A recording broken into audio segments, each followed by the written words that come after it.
The night sky seemed darker than ever, a starless void stretching across Blackwood Hollow. The village was nestled deep within the ancient forest, where shadows danced laconically in the silver embrace of the moonlight. Twisting branches groaned with the cool night air, and the whispers of the wind carried eerie tales of old. Madeline Hargroves, a curious 10-year-old with an affinity for mystery, entered the attic of her grandmother's house. The house was an aging relic, an ornate testament to Victorian architecture, complete with tall, narrow windows that loomed like sentinels in the night. Every inch of it creaked under the weight of secrets long forgotten. With a flickering flashlight in hand and dust swirling around her feet like tiny encapsulated storms, Madeline ascended the narrow staircase. Her mission was simple: find something exciting amid the collected relics of her family history.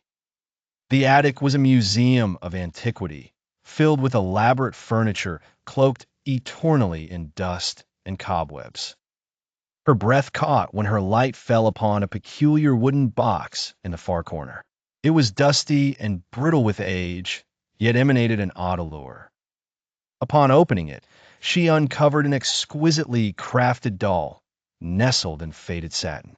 Its porcelain face was delicate, with eyes as glossy and black as a raven's plumage.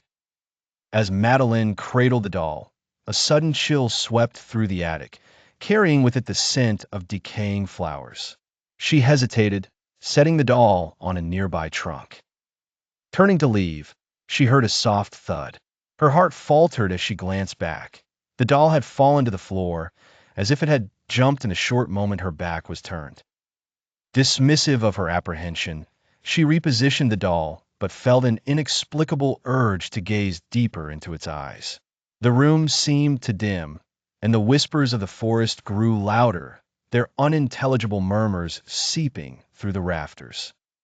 In the days that followed, Madeline noticed the doll appearing in different places each morning. Always subtle shifts, a turn of the head, a change in its posture, or a silent spectator watching her from shadowed corner of her room. Her grandmother, sensing the morbid fascination, shared the chilling tale.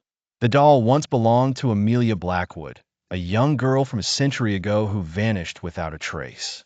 Local folklore claimed it was Amelia's spirit trapped in the doll, eternally restless and vengeful.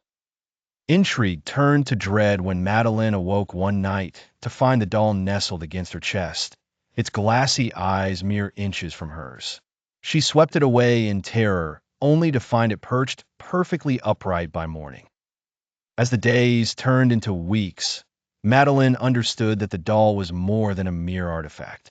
Each time she attempted to rid herself of it, the more persistently it returned, always cold with a hint of malevolence.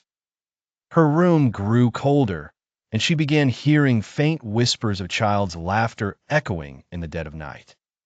Desperate for relief, Madeline devised a plan. Armed with her grandmother's rosary, she ascended to the attic one last time. After encasing the doll back within its wooden confines, she prayed fervently before sealing the box with a heavy lock. The shift was immediate. The house, stifling with tension for weeks, breathed anew. Warmth returned to her bedroom, and the whispers ceased, leaving Madeline in a world untouched by the doll's sinister pull. Yet, beneath the joyous relief, a disquieting thought lingered. For above the cacophony of crickets and the rustle of autumn leaves, whenever Madeline laid her head to rest, she could occasionally hear the soft, rhythmic thud, as though small porcelain hands tapped ceaselessly against their wooden prison.